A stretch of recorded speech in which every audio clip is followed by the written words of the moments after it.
जी दोस्तों, फ्यूचर के गुरुज और वो लोग जो मेरा एक कोर्स कर रहे हैं उनके लिए ये एग्जांपल है। और यहाँ पर मैंने आपको प्रैक्टिकल एग्जांपल दिखानी है कि ये एक मैंने कल ट्रेड ली है। और कल मैंने ये ट्रेड इसलिए बाय की क्योंकि मैंने जो आपको मूविंग एवरेज और बोलिंजर बैंड वाली स्ट्रैटेजी दिखाई थी, उसमें मेरी मूविंग एवरेज और बोलिंजर बैंड के बहुत ज़्यादा पास आ चुकी थी प्राइस।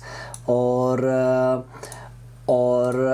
यहाँ पर मेरे पास एक अच्छी ग्रीन कैंडल बनी थी और इस के बाद मुझे ये लगता है कि प्राइस मेरी ऊपर जाएगी, क्योंकि देखें बोलिंजर बैंड में भी बहुत ज़्यादा नीचे आई हुई है प्राइस, मूविंग एवरेज भी अप ट्रेंड में है और उसके अलावा आपकी ग्रीन कैंडल। तो सारी की सारी मेरी रिक्वायरमेंट्स ये पूरी कर रहा था शेयर, ये वाला शेयर था। मैंने बाकियों को भी चेक किया कि क्या मैं उनमें, मैं इस तरह अपनी लिस्ट में जाता हूँ डेली, शाम को जाके देखता हूँ कि जी अच्छा कौन कौन सी, जैसे ये एरिक्सन बहुत जल्दी मेरी एरिक्सन भी मेरी ने भी मेरी कंडीशन पूरी कर दी है। कल मैं नहीं बाय कर सका इसको बैठ के, लेकिन इसको बाय करना चाहिए था मुझे कल, ताकि कि मैं इस वाले रेस को एंजॉय कर सकता।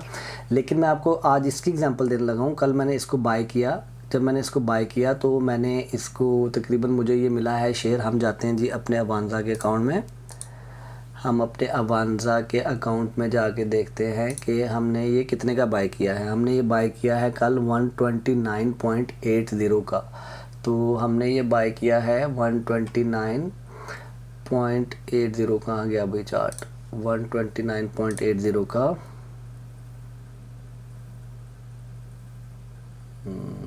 ये यहाँ पर ये मेरी प्राइस है, यहाँ पर मुझे एंट्री मिली थी। और उसके बाद आज मार्केट उससे थोड़ी सी नीचे से खुली है और देखें आज दिन में कैसी कैंडल फॉर्म होती है, ग्रीन होती है या नीचे जाना शुरू होता है। लेकिन उसके साथ भी मैंने अपना स्टॉप लॉस जो सा है वो सेट कर दिया। बेसिकली आपको स्टॉप लॉस सेट यहाँ पर पिछली कैंडल का जो लो है वो 127 है। अगर आपने अपना रिस्क टू रिवॉर्ड वाली मैंने आपको बात बताई थी ना, वो आपने बहुत कम रखना है, क्योंकि मुझे पता है कि मैं इस पैसे को थोड़ी देर होल्ड कर सकता हूँ और थोड़ा सा ज़्यादा मैं अपने इस ट्रेड को ज़्यादा गैप देना चाहता हूँ, जो मैं आपको भी रिकमेंड नहीं करूँगा। आप एज ए बिगिनर ट्रेडर जब आप थोड़े से पैसे बना लेंगे तब आप बड़े रिस्क ले सकते हो। तो मैंने कहाँ पे जाके अपना स्टॉप लॉस सेट किया, यहाँ पर 122 पे। 122 पे क्यों मैंने सेट किया, क्योंकि अब आप देखें ये वो प्राइस है जहाँ से रैली हुई थी, यहाँ से प्राइस बहुत तेज़ी से ऊपर जाना शुरू हुई थी। मैंने कहा अगर यहाँ से भी नीचे चली जाती है प्राइस लाइक 122 से भी, बल्कि यहाँ से इसको भी ब्रेक कर देती है, तो फिर 121, तो 121.9 दिखा रहा है, मैंने 122 के ऊपर अपना स्टॉप लॉस सेट कर दिया। तो मैंने कैसे बाय किया था, मैंने कैसे बाय किया था, मैं इसमें गया था, इसमें जाके मैंने इसको बाय का बटन दबाया और इसमें मैंने इसका बाय का बटन दबाया और यहाँ पर मैंने अपना ट्रेडिंग अकाउंट सेलेक्ट किया। मैंने देखा, मुझे मेरे कैलकुलेटर ने बताया कि जी आप 200 खरीद सकते हैं, क्योंकि आप 5 क्राउन आप वो कर रहे हैं। आपका जो टोटल रिस्क लेने का कैपेसिटी है वो 1000 क्राउन है इस वाले शेयर के अंदर, और आपका जो गैप है बाय और आपके स्टॉप लॉस का वो 5 है। तो 1000 डिवाइडेड बाय 5, तो उसने मुझे बताया कि जी 200 शेयर ख़रीद लो। मैंने कल इसके 200 शेयर ख़रीद लिए, जैसा कि आपको यहाँ पर नज़र आ रहा है, ठीक है। मैंने इसके 200 शेयर यहाँ पे ख़रीद लिए। तो अब हमने क्या किया कि जी हम इधर गए, हमने जाके इधर लिखा 200 शेयर्स मैंने लेने, ठीक है। और आज की सारी बात है, तो कल जब मैंने इसको ख़रीदा तो 129.8 थी जब प्राइस, तो मैंने तकरीबन 25,999 इसका मैंने पे किया। जब मैंने ये बाय का बटन दबा दिया और मेरे ये शेयर बाय हो गए, तो फिर मैं दोबारा से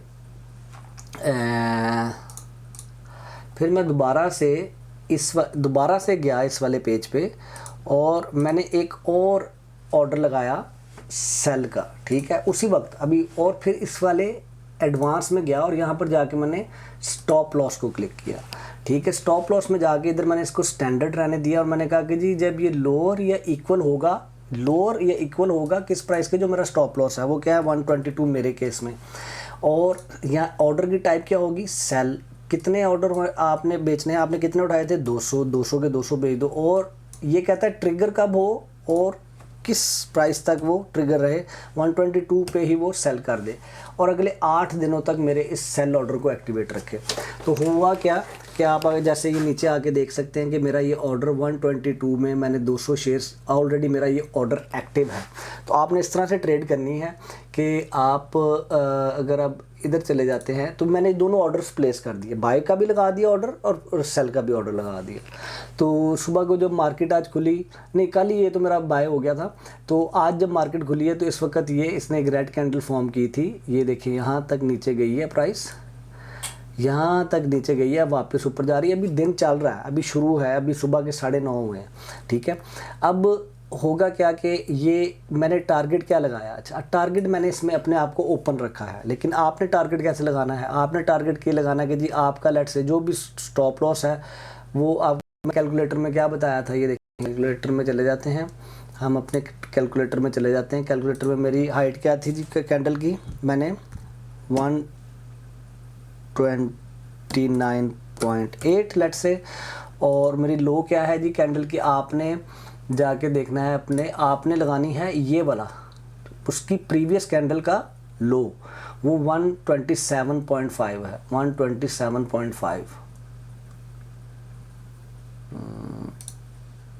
127.5। ये आपने देखें एक दफ़ा करना है ये काम दिन में, अगर आपको ट्रेड मिल गई है, अगर नहीं मिली तो उस दिन आपने काम नहीं करना। आप कहते हैं जी मैं इस वाले शेयर में ना 150 क्राउन से ज़्यादा लूज़ करने के लिए तैयार नहीं हूँ, तो वो आपको कहेगा कि जी आप 65 शेयर्स उठा लें। फिर जब आप 65 शेयर उठाएंगे तो फिर आप क्यों, आपका जो स्टॉप लॉस और उसका गैप है वो क्या है 2.3। आप अगर ये इसमें स्टॉप लॉस हिट होगा तो आप 2.3 लूज़ करेंगे। जब आप थोड़ा सा एक्सपीरियंस हो जाएंगे तो आप अपना स्टॉप लॉस का गैप बड़ा कर सकते हैं, ठीक है। मैंने कहा कि जी मैंने 129 में एंटर हुआ हूँ, 127 और 134 के ऊपर मैंने सेल कर देना। मैंने 122 मैंने जो आप लोगों को कैलकुलेटर दिया उसमें मैंने तीनों डाल लिए टारगेट, तो आपको ये फार्मूला भी चेंज नहीं करना पड़ेगा। मैंने 134 में सेल करना, तो 134 में क्या ये हिट करेगा, मैं कहता हूँ जी ये मेरा टारगेट है, ये मेरा टारगेट है, ठीक है जी। तो यहाँ पर बाय किया, यहाँ पर सेल करूँगा 134 में। मैंने इसको ओपन रखा हुआ क्योंकि मैं इसका यहाँ तक वेट करूँगा, ठीक है 134। लेकिन उसके लिए फिर आपने कैंडल स्टिक देखने जाके आज क्या पैटर्न, डेली मार्केट को चेक करना है। शुरू में आपने नहीं करना 1 to 2, आपको लग रहा नहीं ताबिश यार ये तो बोलिंजर बैंड के बिल्कुल नीचे से हम बाय कर रहे हैं, इसके पास तो बड़ा रूम है ग्रो करने का। ये चीज़ें मैं खुद से चाहता हूँ आपके अंदर बिल्ड होनी शुरू हो जाए। तो मैं आप फिर क्या करेंगे, आप कहेंगे अच्छा यार मैं 1 to 2 नहीं, मैं 1 to 4 करके देखता हूँ मेरा टारगेट क्या होता है। 139, क्या 139 बोलिंजर बैंड की रेंज में था, जाके देखते हैं अभी। 139 यस, यहाँ पर ये मेरा टारगेट 2 हो सकता है 139, ठीक है। आप भी ओपन रख सकते हैं। आप कहते हैं यार ये अचीव हो गया, अब मैं अपना स्टॉप लॉस जाके एडिट कर देता हूँ। आप कहते हैं यार यहाँ से मेरा स्टॉप लॉस ये था ना, अब प्राइस यहाँ पर पहुँच गई है तो मैं अपना स्टॉप लॉस ना उसके नीचे लगा देता हूँ जाके। उससे क्या होगा कि आपका अगर स्टॉप लॉस लूज भी होगा, आपका अगर स्टॉप लॉस टच भी होगा तो आपकी बाइंग प्राइस से ऊपर होगा, तो आप पैसे फिर भी मेक करेंगे, लेकिन आपने अपना सेल ऑर्डर नहीं लगाया हुआ। तो you are waiting for the price to go up और आप उसके साथ साथ ऊपर जाने का वेट कर रहे हैं। होपफुली ये मैंने प्रैक्टिकली आपको एग्जाम्पल इसलिए दिखाई है ताकि जब आप ये करना शुरू कर दें तो आपको पता हो कि यार ये अच्छा इस तरह से प्रैक्टिस करनी है जो ताबिश ने बताया। सारा इतनी बड़ी रॉकेट साइंस नहीं है। When you will do 1 entry 2 entries आपको सारा कुछ आ जाएगा करना। ले यार, हैप्पी ट्रेडिंग रिस्पॉन्सिबिलिटी के साथ, and thanks for buying my course. और अगर आपको लगता है कोर्स और लोगों की हेल्प कर सकता है तो प्लीज़ उन्हें बताएं ताकि वो लोग भी ये कोर्स बाय करें। अपना बहुत ज़्यादा ख्याल रखें, खुश रहें और हैप्पी ट्रेडिंग। अल्लाह हाफ़िज़। मेरे लिए दुआ ज़रूर करें।